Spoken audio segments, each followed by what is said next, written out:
Breaking news. Breaking news. Breaking news.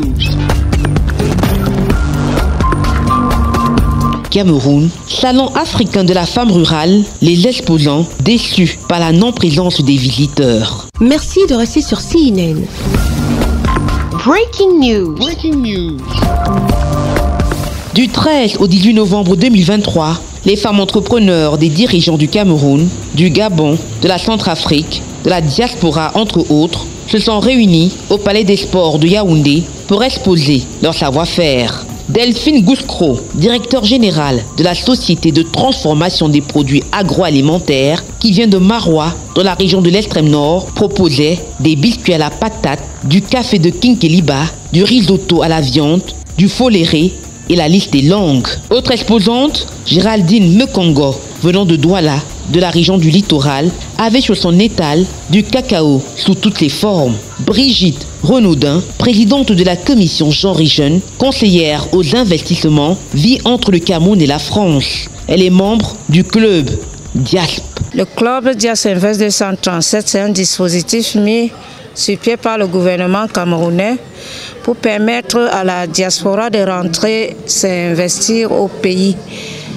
Alors, nous sommes très heureux de participer à ce salon parce que dans le club, nous accompagnons des femmes qui ont des activités en milieu rural pour la promotion de ces femmes, qu'elles puissent sortir de la pauvreté.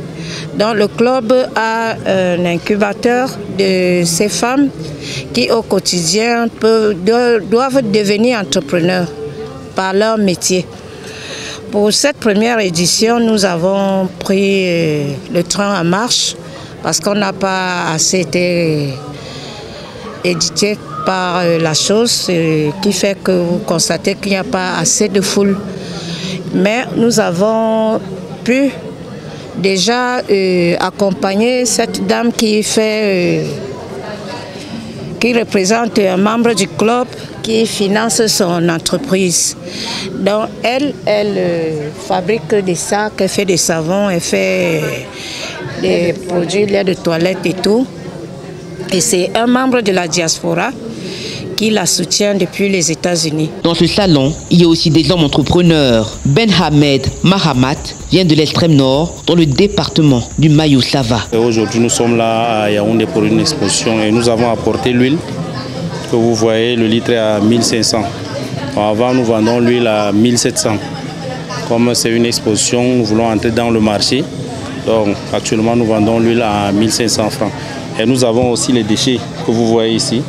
Les déchets de ces arachides qui permettent de nourrir les poussins, les cochons, les moutons, voire les bœufs.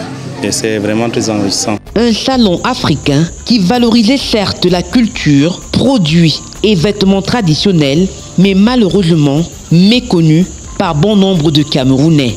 La communication aurait été mal faite. Cette foire, il est bien vrai que moi je vois que l'information n'a pas été divulguée parce que depuis le premier jour, dans les foires que j'ai eu à assister, des fois il y a beaucoup de gens qui vont et qui reviennent, mais à cette foire, c'est un peu naze.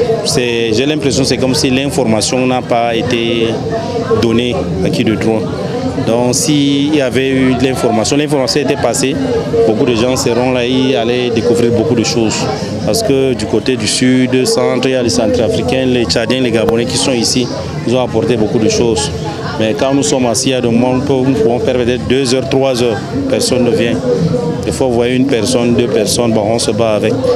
Donc c'est juste, pour le moment, nous voulons juste entrer dans le marché, vulgariser nos produits pour que les gens sachent vraiment que il y a l'huile d'arachide au niveau de Yaoundé. Parce que nous produisons à l'extrême nord, nous amenons ça à Yaoundé. Nous avons un dépôt au niveau de Tchinga, au niveau de 8e, juste dans le bureau de Ismatec.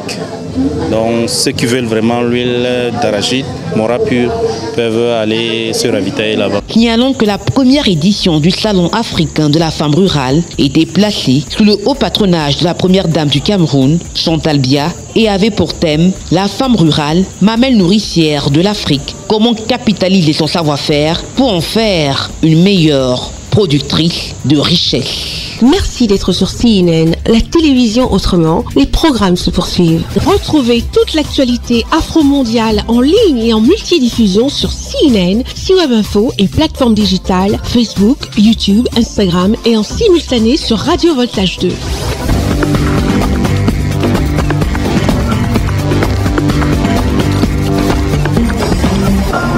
Breaking news. Breaking news. Sur CNN.